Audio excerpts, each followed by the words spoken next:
हे महामाया, सुबह के पहले पल से आखिरी पल तक और शाम से सुबह तक मैं जो कुछ भी करता हूं वो सब आपकी ही आराधना है। जय श्री राम। प्रिय श्रोताओं, जय हो बाबा नीम करौली महाराज की, जय हो गुरुदेव नारायण दत्त श्रीमाली जी की। एक और ज्ञानवर्धक एपिसोड में आपका स्वागत है। क्या आपने कभी सोचा है कि किसी शक्तिशाली आत्मा को बुलाने के लिए ऐसा क्या करना पड़ता है जो वो आने के बाद आपके अस्तित्व को ही बदल दे? मैं बचपन से ही कृत्या और छाया पुरुष साधना की कहानियां सुनता आ रहा हूं। एक ऐसा अनुष्ठान जो अपार शक्ति प्रदान करता है, लेकिन बहुत बड़ी कीमत चुकाकर। आज मैं आपको मेरे साधक मित्र राजन की कृत्या साधना के विषय में बताऊंगा, जिसने इस साधना को किसी से प्राप्त किया था और उसने इस साधना को किया भी। लेकिन साधना के बाद उसके साथ क्या हुआ, कैसे वो कृत्या के जाल में फंसता चला गया, और साथ ही अगर आप भी ये साधना करना चाहते हैं तो वो भी मैं आपको बताऊंगा कि आप इस साधना को कैसे कर सकते हैं। मेरे साथ बने रहिए, क्योंकि हम कृत्या साधना के रहस्यों को उजागर करेंगे। आज आप जो सीखेंगे वो कृत्या साधना की वास्तविकता के बारे में आपकी धारणा को हमेशा के लिए बदल सकता है। तो आज की हमारी यात्रा शुरू होती है उत्तर भारत के घने जंगलों में बसे गांव करणपुर से। यहाँ एक गुरुदेव रहते थे जिन्होंने कृत्या साधना का अनुष्ठान पूर्ण किया था। यहाँ के बुजुर्ग लोग कृत्या की शक्ति के बारे में विस्मय और भय के मिश्रण के साथ बात करते थे। यहाँ के लोग कहते थे कि जो इस अनुष्ठान को करने का साहस करते हैं उन्हें अकल्पनीय शक्ति प्राप्त होती है, लेकिन इसकी कीमत बहुत अधिक होती है।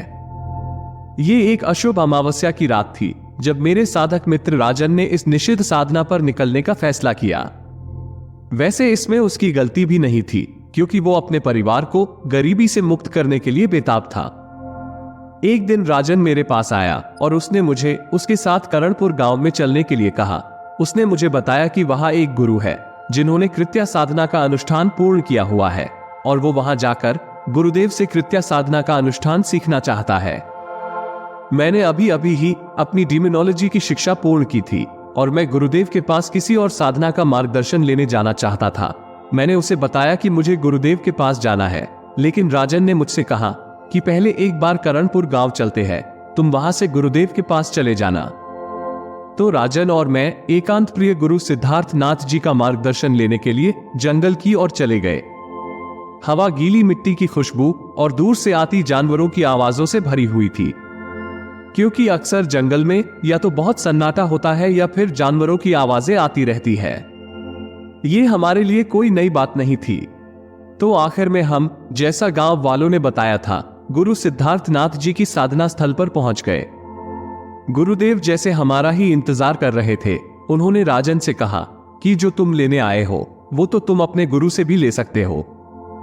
राजन ने कहा, गुरुदेव, मैं आपका आशीर्वाद चाहता हूं, मैं कृत्या साधना करना चाहता हूं। गुरुदेव ने जवाब दिया, क्या तुम निश्चित हो राजन? ये साधना खतरों से भरी है।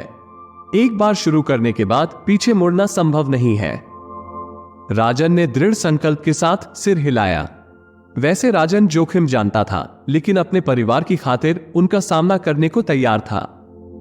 गुरुदेव तो सब कुछ जानते ही थे। उन्होंने कहा, यह साधना मैं तुम दोनों को बता देता हूं, लेकिन उन्होंने राजन से कहा कि पहले तुम अपने मित्र की तरह और भी सिद्धि प्राप्त कर लो, फिर इसे करना।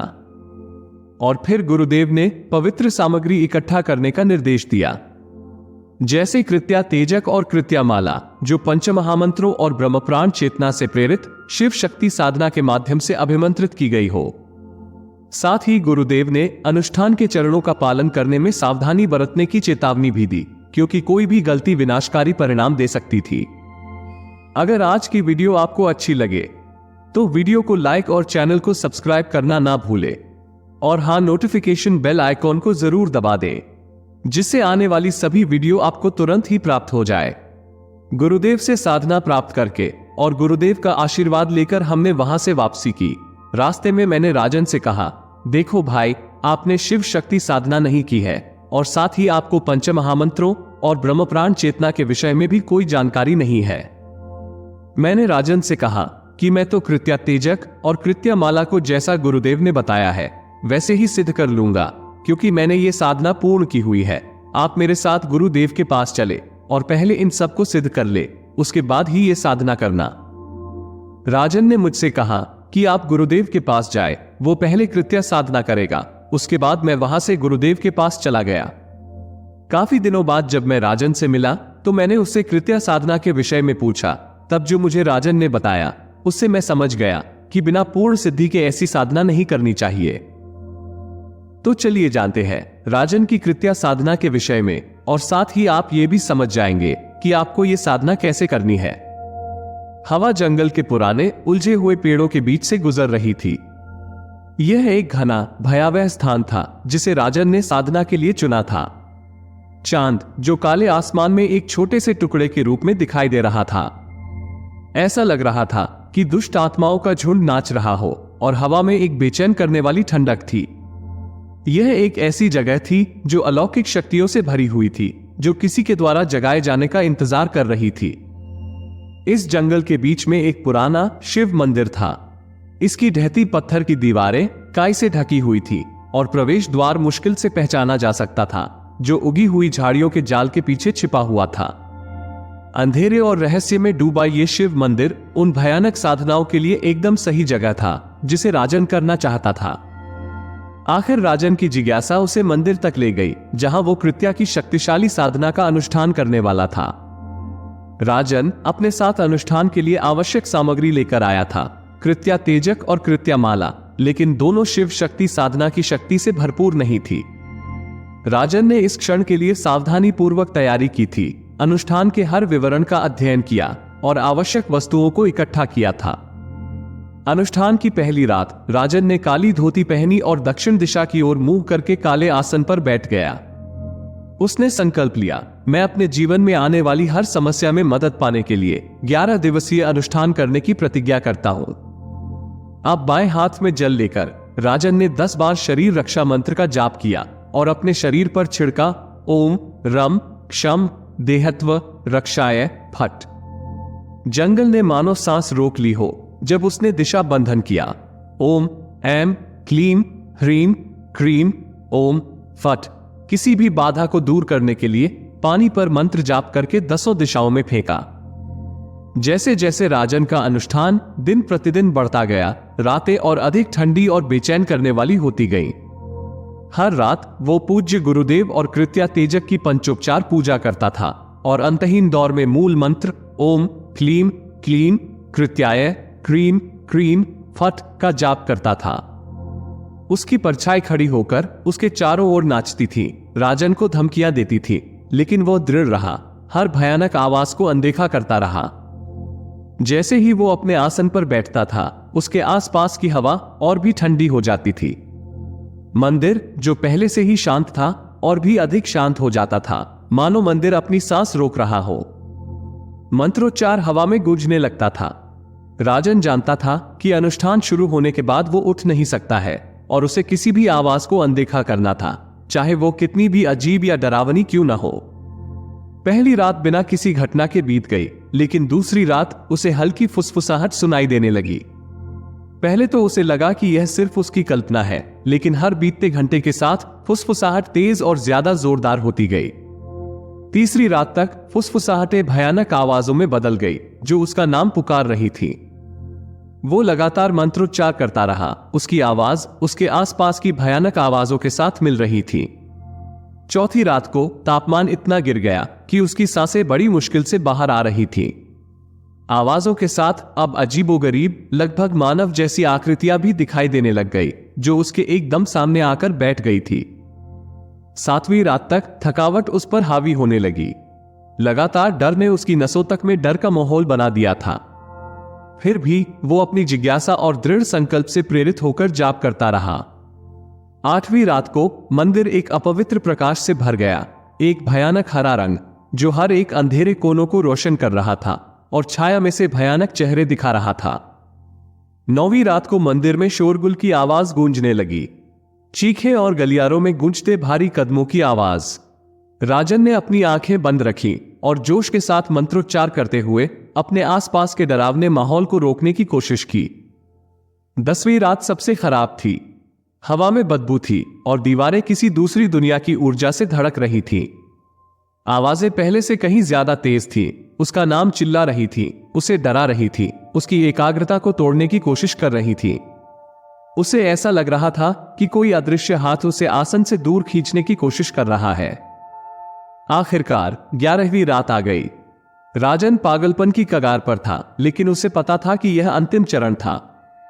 उसने अपनी पूरी ताकत से मूल मंत्र का जाप किया। उसकी आवाज मंदिर में गूंज रही थी।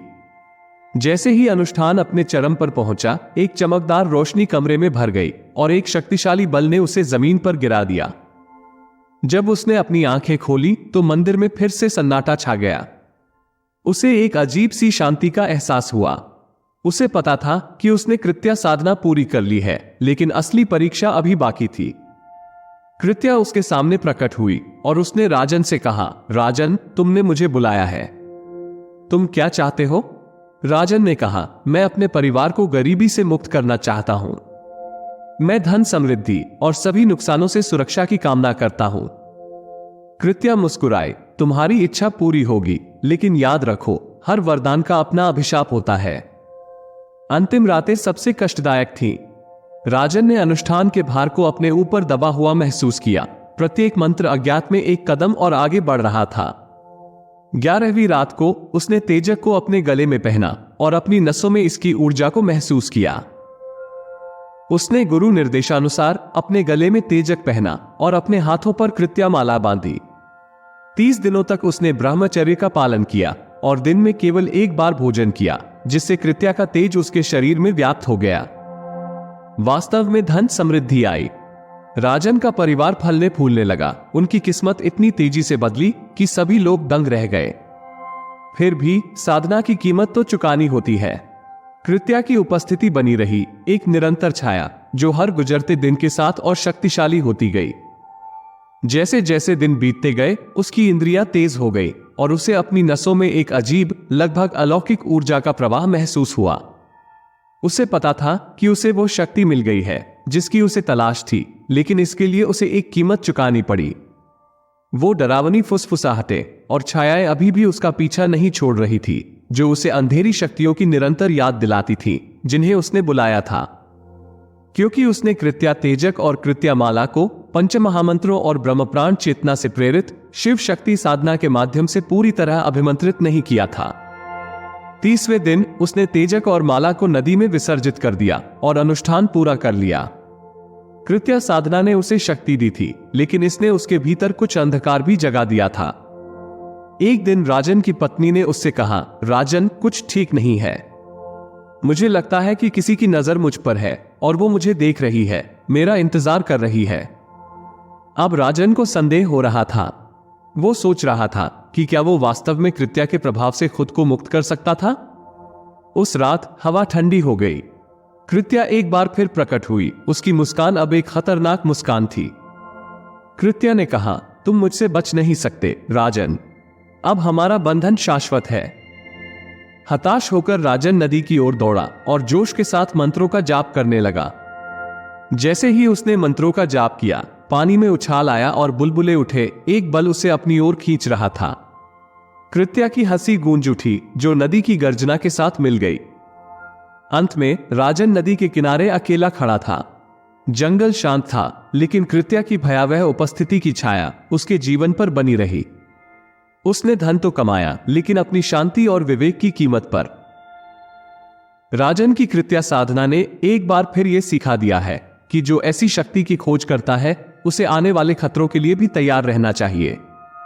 राजन ने मुझे बताया कि वो ठीक से सो नहीं पाता है। जब भी वो सोता है तो उसे वही डरावनी आवाजें और चेहरे दिखाई देते हैं, और साथ ही अब ये सब उसके परिवार के साथ भी होना शुरू हो गया है।